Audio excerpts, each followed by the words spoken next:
হারাম করতে হলে দলিল লাগে, হালাল বানানোর জন্য দলিল লাগে না। আবার যেন তেন কোনো দলিল দিয়ে, ঠুনকো কোনো দলিল দিয়ে কোনো জিনিসকে হারাম করা যায় না।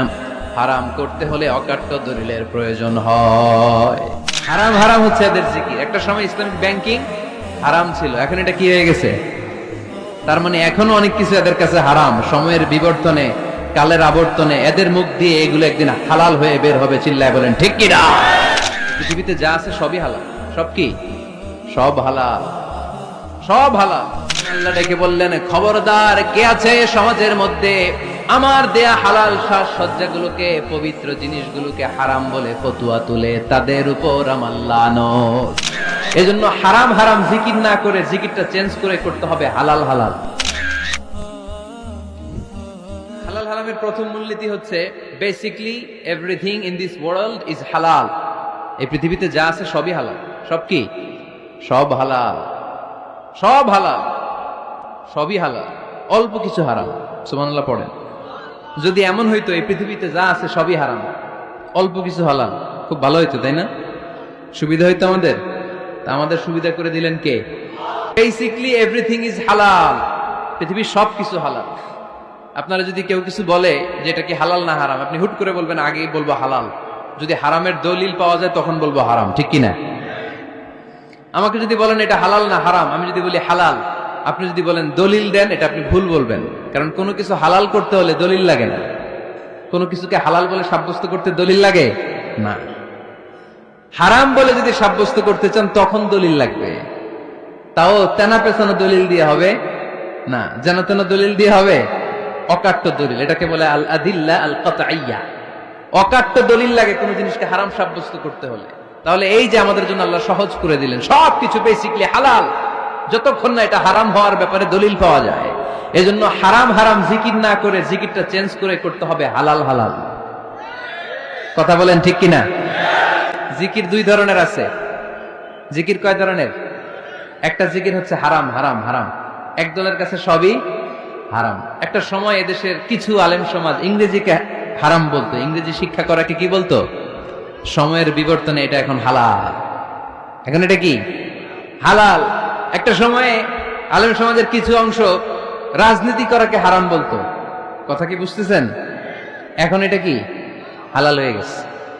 ইসলামী ব্যাংকিং কে হারাম বলতো একটা সময়, যে না, কোনো ফিনান্সিয়াল ট্রানজাকশন এই সিস্টেমে ব্যাংকিং এটা ইসলামে জায়েজ না, এটা হারাম হারাম। কারণ ওদের জিকির কি? কথা কয় না। হারাম হারাম হচ্ছে এদের জিকির। একটা সময় ইসলামিক ব্যাংকিং হারাম ছিল, এখন এটা কি হয়ে গেছে? তার মানে এখনো অনেক কিছু এদের কাছে হারাম। সময়ের বিবর্তনে, কালের আবর্তনে এদের মুখ দিয়ে এগুলো একদিন হালাল হয়ে বের হবে। চিল্লায় বলেন ঠিক কি না? এজন্য এই পৃথিবীর সবকিছু মূলত হালাল যতক্ষণ না হারাম হওয়ার ব্যাপারে দলিল না পাওয়া যায়। হারাম করতে হলে দলিল লাগে, হালাল বানানোর জন্য দলিল লাগে না। আবার যেন তেন কোনো দলিল দিয়ে, ঠুনকো কোনো দলিল দিয়ে কোনো জিনিসকে হারাম করা যায় না। হারাম করতে হলে অকাট্য দলিলের প্রয়োজন হয়। কথা বুঝতে পেরেছেন? প্রথম মূলনীতি ক্লিয়ার সবার কাছে? আল্লাহর হাবিব সাল্লাল্লাহু আলাইহি ওয়াসাল্লাম বলতেন, হালাকাল মুতানাত্তিউন। যারা মুতানাত্তিউন তাদের ধ্বংস, তাদের উপর আল্লাহ লানাত। সাহাবারা বললেন, ইয়া রাসূলুল্লাহ, ইয়া হাবিবাল্লাহ, মান হুমুল মুতানাত্তিউন? মুতানাত্তিউন কারা যাদের উপর আপনি লানত দিলেন, যাদের ধ্বংসের কথা বললেন? বিশ্বনবী বললেন, আল্লাহর দেয়া হালাল বিষয়কে যারা সমাজের মধ্যে হারাম বলে প্রচার করে তারাই হলো সমাজের মুতানাত্তিউন। নাউজুবিল্লাহ পড়ুন। قل من حرم زينة الله التي أخرج لعباده والطيبات من الرزق।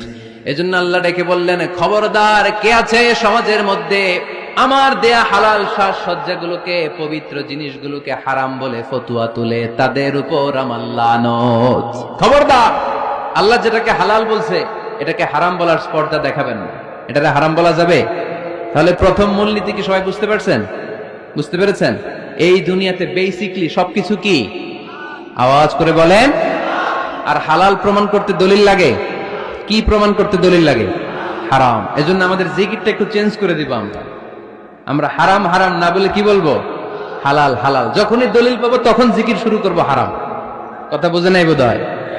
দলিল পাওয়ার আগ পর্যন্ত সব কি? আরো জোরে বলেন। দলিল পাওয়ার পরে সেটা হয়ে যাবে হারাম।